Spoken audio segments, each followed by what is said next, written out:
Welcome to the Samantha Leith podcast with me, Samantha Leith. I have a passion for exploring anything and everything that can help us to be extraordinary. Each week, I'm going to dive into a topic and explore it extensively because if there's something that makes for a better life, I want to learn about it and, more importantly, share it. And hey, you may just get the odd song thrown in. There'll be deep conversations, fun and frivolity, helpful tools for you to add to your life straight away, random musings about anything from coffee to sex, and information that may just blow your mind. This is a podcast for dreamers, believers, action takers, and achievers. It's personal development, but not as you know it. Hello, and welcome to episode 25 of the Samantha Leith podcast, where, big topic today, going to be talking about envy. Okay, so dictionary.com says, jealousy and envy both involve a feeling of desire for what another person has, but jealousy is usually thought to be more negative. It often involves resentment towards the other person. Envy is also a negative feeling, like a mix of admiration and discontent, but the word doesn't usually imply hostility. Shall we ponder that for a moment, shall we? So, why do I want to talk about envy today? Well, I don't think envy is always negative. Like, I really don't. Just this week, I have looked at things and I've seen things and heard of things that people are doing, and I'm like, this kind of this fluttery feeling pops up, like, ooh. That's kind of like I wish I had it, or I wish I'd done that, or why didn't I think of that? And it's this pang of envy. And it's not that I don't want the other person to have it or be it or do it or any of those things. And I don't take that envy as that feeling as I'm less than because I don't have that. You know, I think sometimes we can do that, and that's when envy is really, really not good for us. So we're going to talk about ways to not have that happen. And I think when you have that, I'll ask you a question, like, have you ever had a feeling of envy that you just can't shake off? Like, it's just there and you can't get rid of it. And it's like everywhere you turn, you're like, oh, and that person's got a blue car and that person's got a blue car. Why I said blue car, no idea, because I've got no interest in having a blue car. But it kind of, I think we can see those feelings as like signposts, okay? I think it gives us a really good indication of things that we want to have, or things that we want to do, or more attributes of someone that we want to emulate, okay? We might not necessarily want to be that person. Well, newsflash, you can't actually be someone else, but you might sometimes see things that a characteristic or a look or there's a list a mile long of things we can be a little bit envious of from other people's, and they may just be things that you kind of want a little bit more of in your life. I don't think that's a bad thing, because what do I say? I say you've got to dream, you've got to believe, you've got to act, and you've got to achieve. And sometimes those envious feelings can be part of what helps us actually cement what it is we want to dream about. And that's what I want to talk about. I want us to see those feelings and think of them as a catalyst for our personal growth, and also that fulfillment of those dreams that we have by turning them into goals and all that kind of stuff. So let's get cracking. So, well, I've already touched a little bit about it, but what exactly is envy? Well, it's kind of like it's a complex feeling. And if you've listened to any of my stuff before, there's a lot of feelings and emotions, and we have emotions are kind of the way I like to think about it. The emotions are kind of like a smaller cluster of things. And then feelings, the list is endless of different feelings that we can have, okay? And they're all triggered by a thought. So we have thought, then we have this feeling or emotion, then we might do something, and then that's what actually happens with our lives. And that's no matter who you listen to or work with in the personal development world or in the business development world, or you know what, I think we should get taught the stuff in kindergarten. We all kind of work in that circle of you think, you feel, you do. Think, feel, do. Think, feel, do. Something happens, think, feel, do. In the simplest terms. So this envy happens when we feel like we're lacking a desired attribute or a desired thing or a desired circumstance that someone else has. And as I said, most people suggest that this is a really unhealthy or negative feeling to actually have. Like, it's going to be almost bad for us to look at the person with the really amazing, glamorous house and go, I want that. Oh my gosh, I really wish I could have that. Oh, I feel so envious that they've got that and I don't have that. And you don't want that person to not have it. That's where jealousy goes in, and that's a whole other podcast.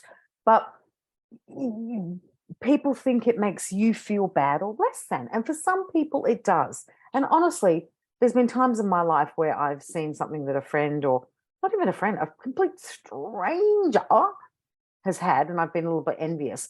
And I've turned that into, oh, well, geez, I beeped up that in my life, didn't I? If I'd done more work, I would have been able to get that. If only I'd. And that story starts happening, the if onlys, but I didn't, and why do they? And I'll give you, okay, funny example. I don't like, really, sorry for all you Porsche owners out there. I've never, Porsche, however you say it, never really liked any of them, okay? And one day I was driving along and there was this, I think it's a Panamera. Oh my gosh, totally going to balls this up. Really shouldn't have picked this as a example, but just popped into my head. But I saw this car and pushed the button on my car. We were stopped at traffic lights and I pushed the button on my car, wound my window down because she had her windows down. I said, oh my God, gorgeous car. And I was kind of like, oh, like, what does she do to be able to have that car? Like, what makes her so special? Because that car actually looks really, really good. And I felt this pang of envy. And I was like, and she was a little bit older than me, but, you know, maybe 5 years, maybe 10 years, you know, not that much bigger difference. It's like, how has she managed to do it? And I started these stories in my head, you know, well, you know, it must be this and must have been that, must have been that. Rolled it down. She went, oh, thank you so much. And she was like so grateful that I'd said what a great car she had. And I made a joke. I said, oh, you know, never really liked Porsches because, you know, where do you put the groceries? But you can put the groceries in this one. And she said, oh, she told me she'd had a business deal go really, really well. And she'd taken up golf and she'd bought this car because she could put her golf clubs in the boot. And in that instant, I've had those moments of that envy being negative and making me feel like, oh, I haven't done what she's done, you know, that old joke, I'll have what she's having. And then in that, my gosh, that is so freaking awesome. Like, so freaking awesome. So I was like, huh, it opened up this world of possibility for me, from negative to possibility. Okay. So what is, and I still actually don't want one of those cars, but to me, it opened up this kind of like, if I did something really great, I can reward myself in any way, shape, or form I want to actually do it. Okay. That's an example of it not necessarily being something you want to have, but still being envious about what someone does have, because it's just like hitting you in the face. You know, it's like a fish just hitting you across the face in a bad slapstick movie. Okay, maybe not, but it's what I thought of in that particular moment. Okay.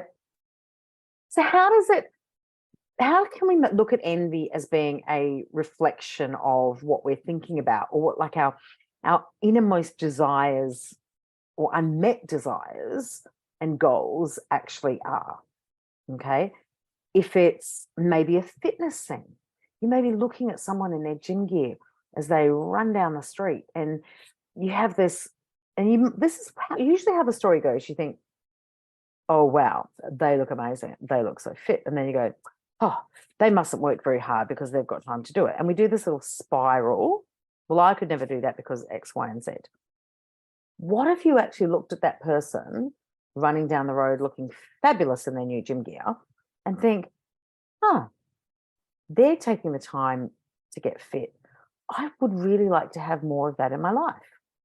I need to do more of that in my life. How come I've let that go in my life? And actually turn it into something you want to do. Okay?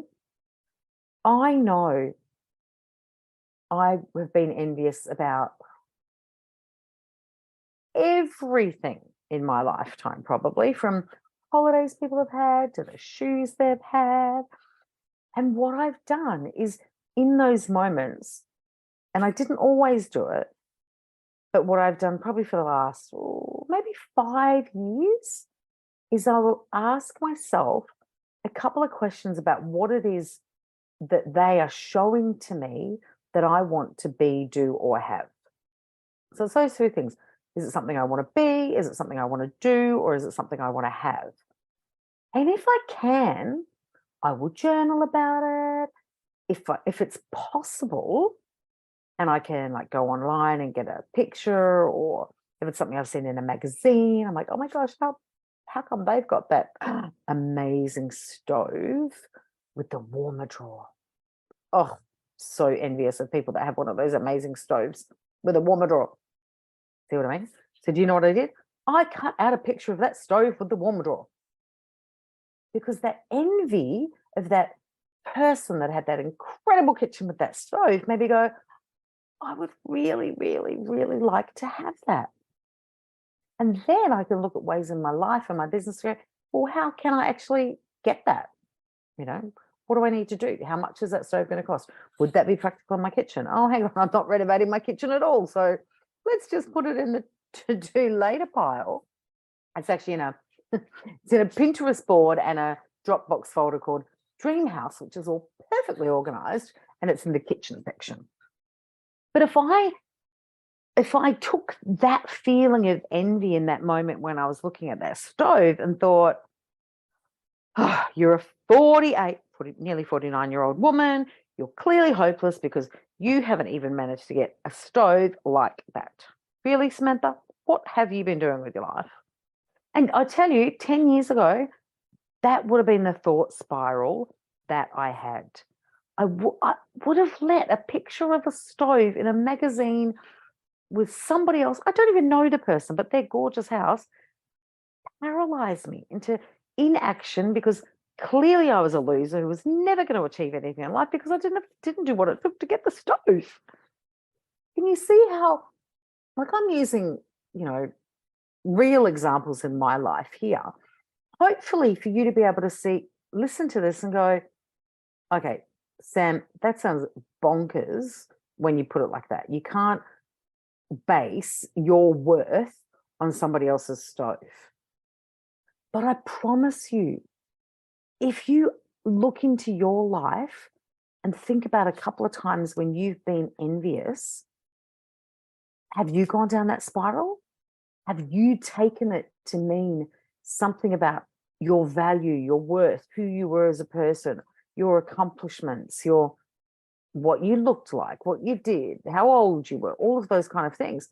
Have you taken that moment of envy to mean negative in any of those areas for you?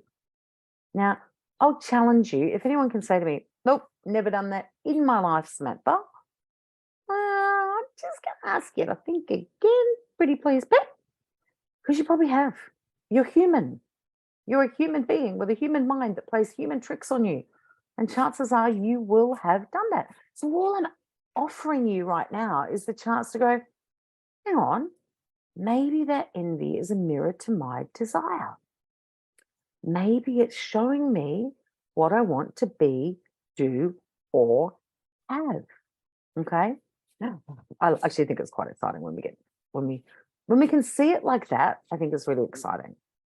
I'll give you a crazy example.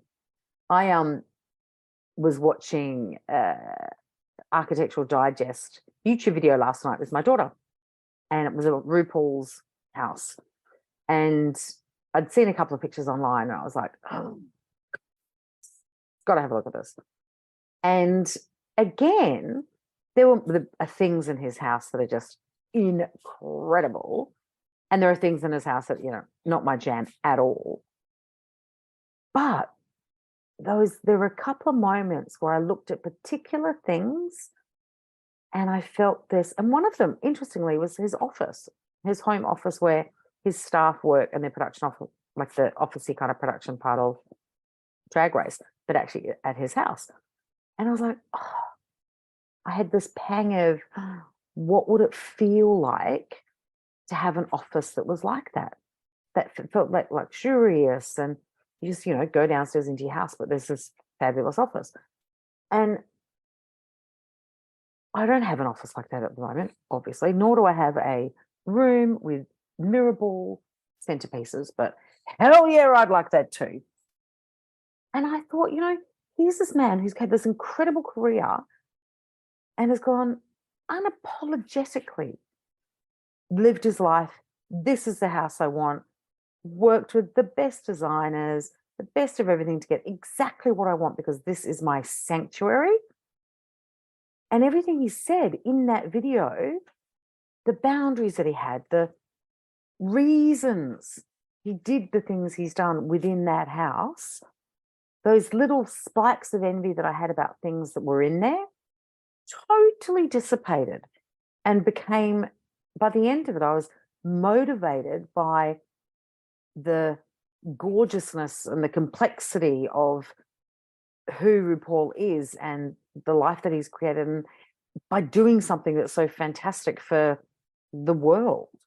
And you go, oh, wowzer, like absolute wowzer. That envy just flipped really, really quickly. Now, for you, you might look at that video and go, Samantha is mental. Who the hell wants mirror balls in their house? I'll challenge you on that too. Who doesn't want to dance in a mirror ball occasionally on a Friday afternoon? Much easier to be able to do it at home. Anyway, I'm babbling now because I've gone back into, I could really do with the dressing room like that too. Anyway, once you've thought about something that you're envious at in a moment and you're like, okay, what is it showing me that I want to be, do, or have?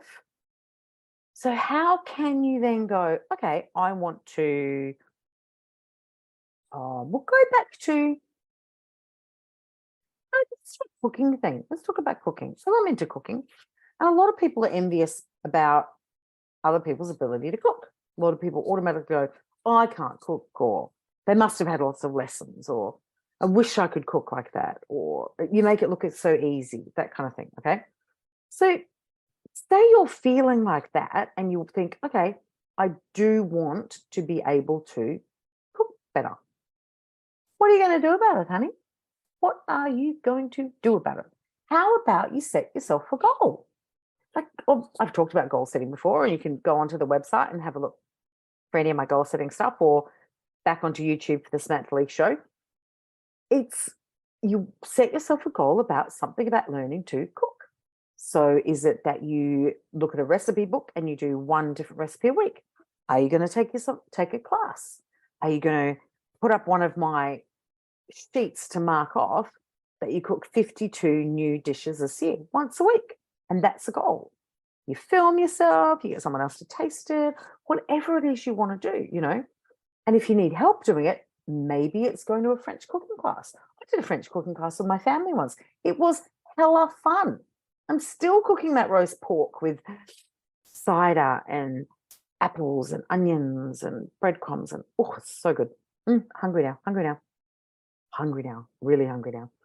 So what can you do to help yourself achieve a goal about something you are envious about? What steps do you need to take? Grab a piece of paper, journal about it tomorrow morning, and think about a couple of things in the last few weeks where you have been envious and gone, okay, how can I use that to harness the energy to make me actually do something? So create a goal, create a vision board with adding that into it. Okay. Maybe if it's, you do want that Porsche, how much do they cost? How are you going to make it happen? Go to the Porsche dealership and have a try. Okay. Just notice what you're feeling and why. And instead of letting it be negative in your life, turn it into something positive. Okay.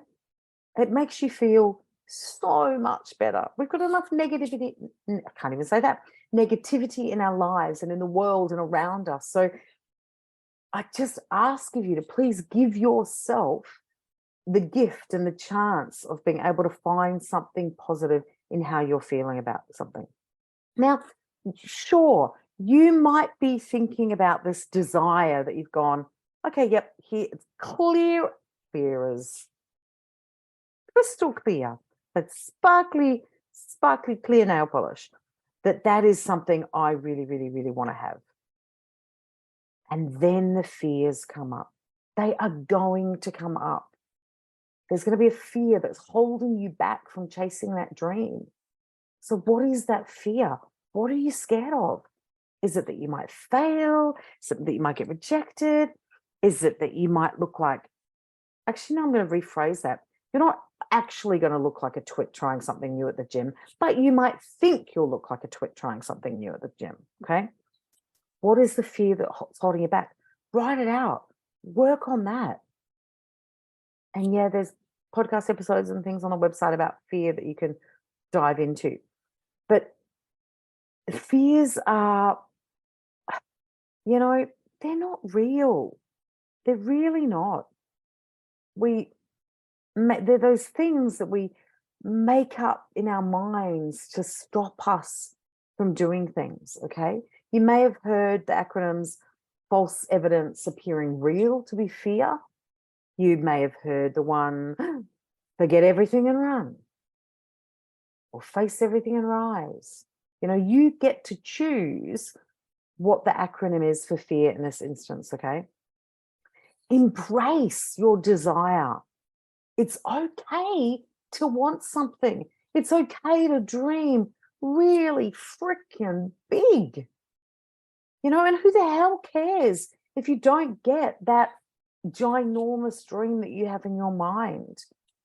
If you get a part of it, it is so much better for you and for the world and your family and everybody, for you to have gone for something incredible and got part of it than to have closed yourself down and not embraced your desires and not allowed yourself to even have the possibility of that dream. Okay.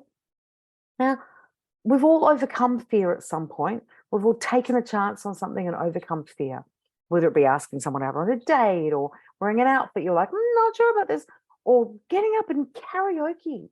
I was a professional singer for years. Do you know what one of my greatest fears is? Something I hate doing? Karaoke. Petrifies me because that bouncy ball is going to go along and I'm going to F that up because I never get the words right to anything I've ever sung in my life. And a bouncy ball is not going to make me get it right in any case. And meanwhile, some people are going to go, oh, she sounds like a singer, but she stuffed up the words. She can't even read properly. Totally crazed, silly fear in my mind, but it's a fear. And occasionally someone manages to convince me to do karaoke and I do it. And no one laughs at me. And yes, I stuff up the words, but it's okay. So if you write down that dream based on that envy that you've been feeling and you come up with a fear and it's like stopping you, what's just one little teeny tiny step that you can take to face that fear? Doesn't have to be a big one, just has to be a little one. Just do something little bit. Yeah, I can never talk when I try and say stuff like that. Is that even a word?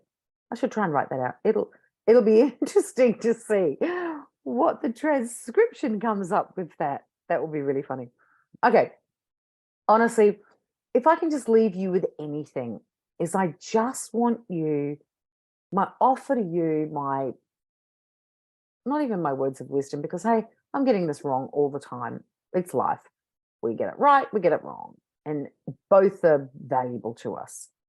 I just want you to look at those moments where you are feeling that pang, that itsy thingy of envy, and ask yourself that question: what is it I want to be, do, or have about this? And then set yourself a goal or work out a way to incorporate that into your life more. And you know what? If it's about having a better house, go look at some real estate this weekend. And don't feel like you're less than because you haven't been able to buy that house yet. Feel like you are worth that house. You simply need to figure out what you need to do in order to get that house. Okay? My friends, thank you so much for listening today. Just remember, envy ain't that bad. It can be a really, really good clue as to getting to know yourself better and to love yourself more, because you're freaking lovable. You are absolutely extraordinary, my friend. And I hope you have an incredible week. And I'll catch you next week on the Samantha Leith podcast. Till then, have fun and enjoy every single day. Thank you for listening to this week's episode of the Samantha Leith podcast. If you enjoyed this episode and want to dive deeper into the world of personal development and what's possible for you, then I'd love to invite you to join the club. It's my monthly membership designed to guide and support you with the tools and the coaching you need to be extraordinary. Head on over to samanthaleith.com/the club for more information. I'd love to see you on the inside.